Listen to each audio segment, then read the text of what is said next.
Capítulo 13. O som do céu. Um povo de louvor. A América é um núcleo concentrado dos sons do mundo. Todos os diferentes sons étnicos e culturais podem ser encontrados lá, porque cada cultura levou seus sons com eles. Todas as nações nesse mundo têm sua própria dança folclórica e o seu próprio hino nacional. Tons e timbres particulares foram dados a cada nação. Toda nação tem um som que gera uma resposta no espírito dos indivíduos nascidos dentro daquela cultura. Há uma veia comum na natureza de cada homem negro na terra que o faz responder a certos sons e ritmos. Todo irlandês tem aquele elemento comum em sua natureza que o faz reagir quando ele ouve o toque da gaita de folhas. Toda cultura e grupo étnico tem coisas que geram uma reação em seus espíritos. Ninguém nessa terra nasceu sem um espírito. Porque a música é uma força, Deus a criou para abrir o espírito de toda criatura, inclusive dos animais. Não há nenhuma criação de Deus viva ou com fôlego que não reaja à música.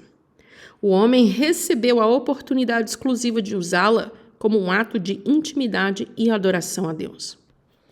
Há um elemento e uma parte da natureza divina de Deus que ele colocou em nós e não pôs em nenhuma outra forma de criação.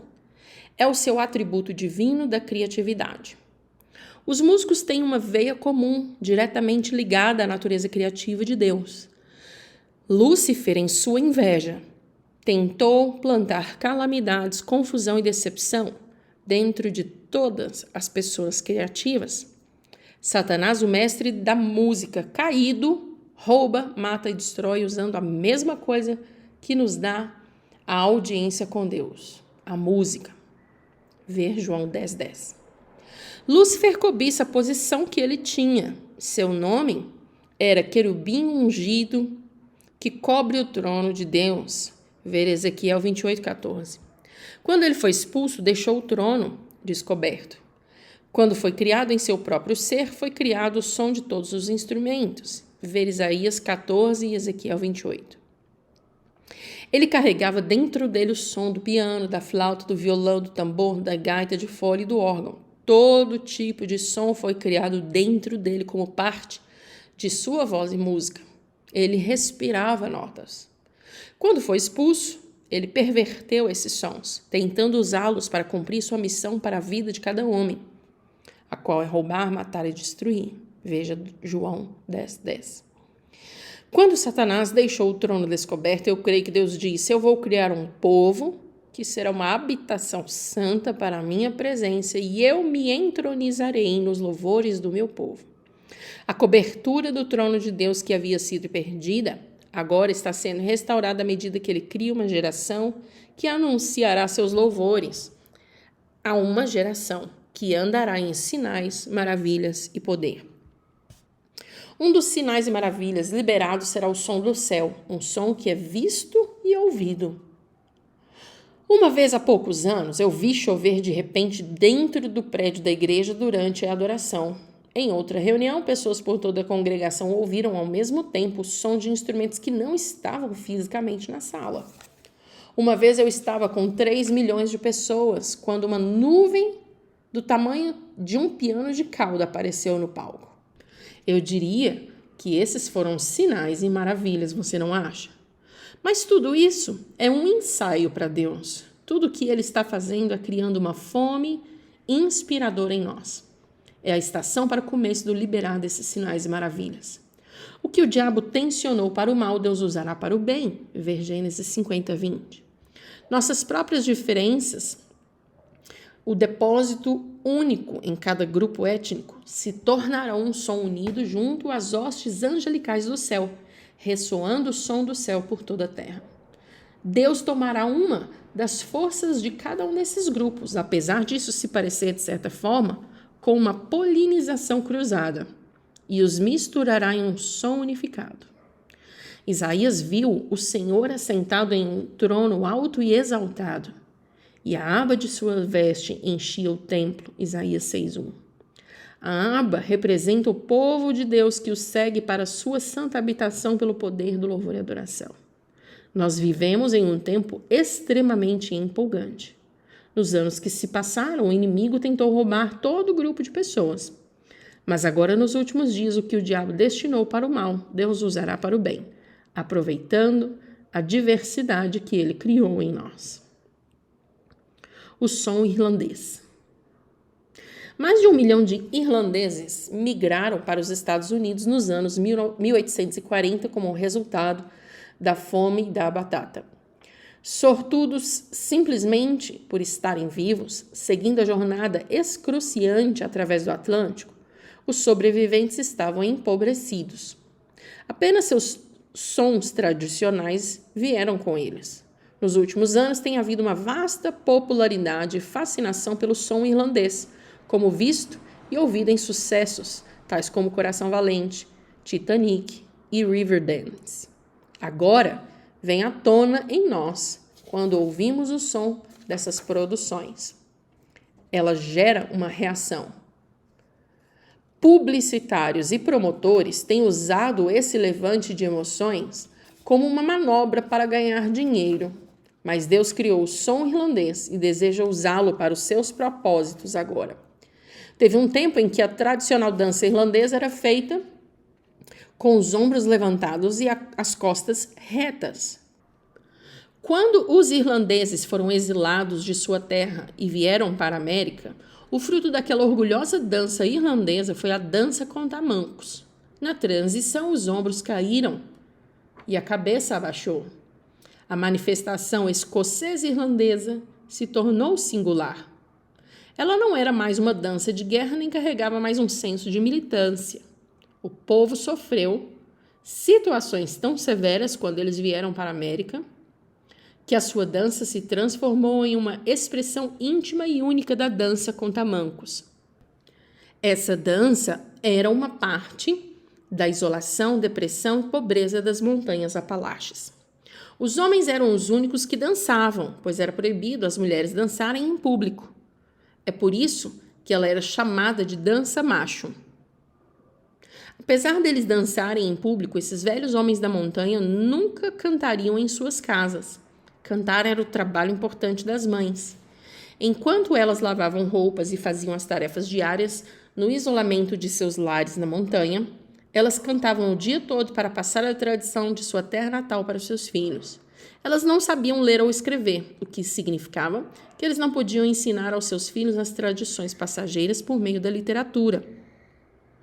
Então elas cantavam as tradições para ele. Isso era chamado de canção alegre, um tipo de canção bem simples. As mulheres cantavam os ares irlandeses e escoceses com um som alto e triste, fluindo de seu espírito por meio do violino irlandês e outros instrumentos parecidos. As mães eram aquelas que colocavam a música em seus filhos. Eles cresciam entendendo que o cantar era o que eles ouviam da mamãe. Dessa tradição, o som alto e solitário nasceu, com o gemido, o lamento e misturas de notas. Uma igreja sem instrumentos. Assim como a militância da dança irlandesa foi roubada do seu povo, a militância e a agressão veemente na música da igreja o foram. Através dos anos, parece que a igreja tem sido insensível às necessidades das pessoas comuns à sua expressão cultural, seja ela a música ou a dança de sua pátria. Muitas vezes a igreja tem até agressivamente resistido a essas expressões culturais tradicionais. Por exemplo, por muitos anos a igreja impôs a ideia de que o violino era a caixa do diabo. Devido ao fato da igreja tomar os instrumentos das mãos dos músicos e lançá-los fora, a música foi perdida. A igreja passou centenas de anos no que chamaríamos de a Idade das Trevas musical. Órgãos enormes preenchendo grande parte do salão substituíram os outros instrumentos. Essa única grande máquina produziu o som de uma orquestra inteira, sem a necessidade de tolerar a natureza mesquinha e ultrassensível de alguns músicos necessitados. O resultado foi um grupo inteiro de pessoas no século XI, chamados goliardos. Estes eram sacerdotes, menestréis e poetas profetas, depostos que acabaram nas ruas como menestréis e trovadores viajantes. Por não serem mais necessários à igreja, agora todos os atos de ministração e adoração eram feitos completamente separados das pessoas. Tudo que restou foi o som contínuo e monótono dos cantos litúrgicos. Esses cantos arrancaram a expressão criativa do coração do povo de Deus. A adoração agora consistia em líderes embalando tanto Deus quanto o seu povo para dormir.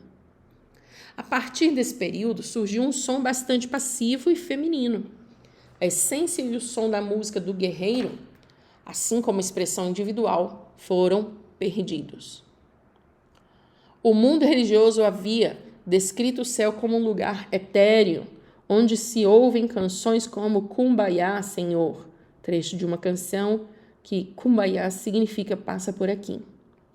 E as pessoas passam milhões de anos entediadas musicalmente, enquanto o mundo sempre encontra tecnologias e ideias modernas para o entretenimento. A verdade é exatamente o contrário.